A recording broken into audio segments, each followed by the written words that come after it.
Pemirsa, pemimpin tertinggi Iran, Ayatullah Ali Khamenei, menyatakan pengadilan pidana internasional tak cukup hanya menangkap Perdana Menteri Israel Benjamin Netanyahu atas kejahatan kemanusiaan di jalur Gaza. Ali Khamenei menegaskan Netanyahu layak dijatuhi hukuman eksekusi mati. Apa konsekuensi dari pernyataan Ayatullah Ali Khamenei? Kita bahas bersama pakar hukum internasional Universitas Jenderal Ahmad Yani, Profesor Hikmanto Juwana. Prof. Anda menilai seruan dari Ayatullah Ali Khamenei ini seperti apa? Jadi Mas Adit, kalau kita merujuk pada seruan yang disampaikan dan dasarnya adalah penangkapan atau arrest warrant, ya, surat penangkapan yang dikeluarkan oleh jaksa penuntut umum, maka sebenarnya seruan hukuman mati ini tidak memiliki dasar. Kenapa saya katakan seperti itu?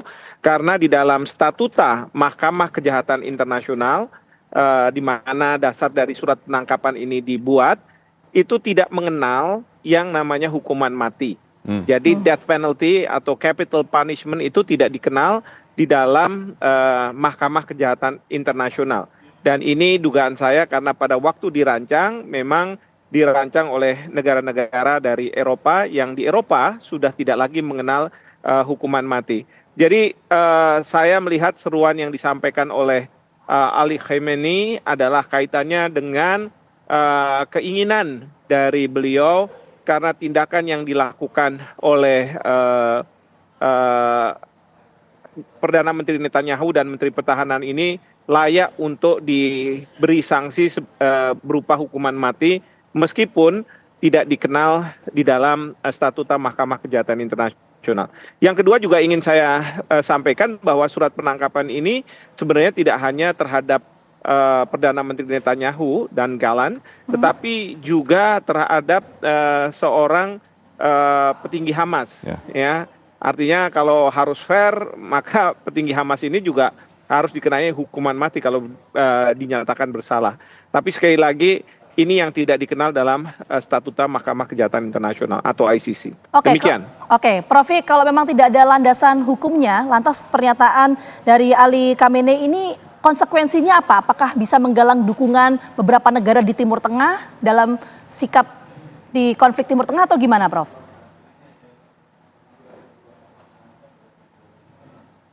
Halo, Prof? Ya, mohon maaf ini suaranya agak signal kurang bagus. Oke, kita perlu ulangi pertanyaan Tapi, saya atau cukup jelas? Ini sekali lagi merupakan gertakan saja ya. Iya, saya cukup jelas. Jadi pernyataan dari Ali Khamenei ini merupakan gertakan saja yang sebenarnya tidak memiliki dasar hukum gitu ya. Dan ini merupakan aspirasi mungkin dari Ali Khamenei terhadap apa yang dilakukan oleh Perdana Menteri Netanyahu. Sekali lagi kalau kita mendasarkan pada aturan yang berlaku dalam statuta Mahkamah Kejahatan Internasional memang tidak dikenal. Demikian. Baik, ini kan yang menarik setelah Netanyahu dan Gallant termasuk salah seorang petinggi Hamas ini diberikan surat penangkapan, tetap bahwa Israel ini menyerang dan membombardir wilayah Gaza Palestina dan Lebanon tanpa ampun, kita katakan seperti itu. Ini sebenarnya seberapa kuat atau dampaknya seperti apa terhadap ICC ketika sudah ada surat perintah tapi tetap dilakukan serangan yang bahkan tidak berhenti sampai sekarang? Ya, yang pasti adalah ICC itu bukan peradilan dunia ya, layaknya seperti pemerintahan dunia. Sehingga apa, surat penangkapan ini bisa saja diabaikan oleh negara yang di mana Perdana Menteri Netanyahu dan Gallant itu berada. Jadi kalau sekarang berada di Israel kan harus dilakukan penangkapan. Nah, penangkapan ini meskipun dikeluarkan, pertanyaannya adalah apakah polisi Israel dalam hal ini karena tidak ada polisi dunia mau melakukan penangkapan itu atau tidak. Tentu polisi Israel tidak akan mau melakukan penangkapan. Nah, pertanyaannya adalah apabila Perdana Menteri Netanyahu berpergian ke luar negeri, katakanlah ke Hongaria, bagaimana sikap dari Hongaria? Nah, kita tahu Hongaria sudah mengatakan bahwa dia tidak akan mematuhi surat penangkapan itu dan justru akan menyambut Perdana Menteri Israel apabila karena ada rencana akan datang ke Hongaria begitu ya. Jadi bagi Perdana Menteri Netanyahu surat penangkapan ini mungkin membatasi ya ruang gerak beliau ketika akan berpergian ke luar negeri gitu ya. Dia harus memastikan bahwa negara di mana dia akan berpergian yang dituju adalah bukan negara yang meratifikasi ICC, dan yang kedua kalau dia sudah meratifikasi dia punya sikap untuk tidak menyerahkan Netanyahu ke ICC ya. Jadi itu yang akan menjadi perhatian bagi Perdana Menteri Netanyahu. Dan perlu diingat bahwa Israel sendiri bukan anggota dari Mahkamah Kejahatan Internasional atau ICC ini, sehingga tentunya kalau dibawa nanti bisa dipermasalahkan. Kenapa dibawa sementara Israel bukan anggota dari ICC. Oke, jadi surat ICC yang dikeluarkan oleh ICC ini bisa membatasi ruang gerak dari Benyamin Netanyahu. Tapi apa sih sebetulnya resiko politik kalau misalnya Benyamin Netanyahu ini ditangkap, Prof?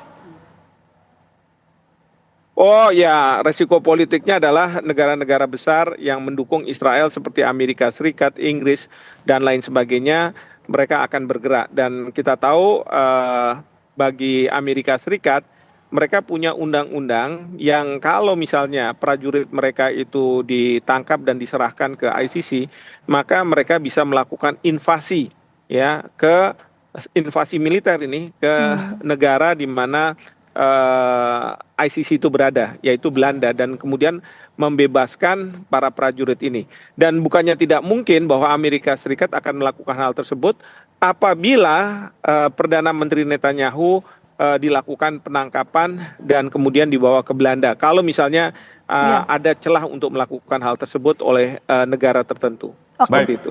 Prof, tapi kalau kita lihat misalnya ada anggota dari ICC yang kemudian terus akhirnya melanggar surat perintah penangkapan terhadap Netanyahu, ini kan bisa jadi presiden buruk untuk ICC sendiri. Artinya siapapun boleh saja melakukan hal seperti Netanyahu yang mengabaikan itu gitu. Ya, ini yang jadi kritikan dari ICC karena negara-negara Afrika mengatakan, yang anggota dari ICC mengatakan bahwa sebenarnya ICC ini untuk ditujukan untuk mereka-mereka yang melakukan pelanggaran HAM berat ya di negara-negara Afrika.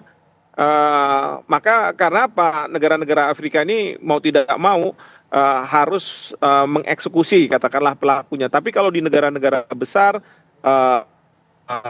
seperti katakanlah di Eropa atau misalnya dalam hal ini ada penangkapan terhadap Israel, pasti tidak akan berlaku efektif begitu. Nah, ini yang menjadi kritikan. Tapi kita juga harus ingat bahwa ICC itu Mahkamah Kejahatan Internasional ini tidak bisa disamakan seperti di pengadilan di suatu negara seperti kita di Indonesia, karena ICC ini tidak bisa mempunyai daya paksa yang dilakukan oleh kepolisian, karena di ICC tidak ada kepolisian, sehingga dia bergantung pada kepolisian dari negara di mana si pelaku itu berada begitu.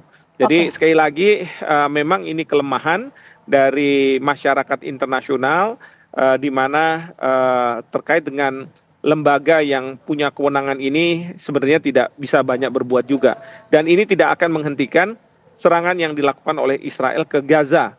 Ya, jadi itu yang juga perlu digarisbawahi. Bahkan mungkin Netanyahu justru akan melakukan peningkatan serangan ke Gaza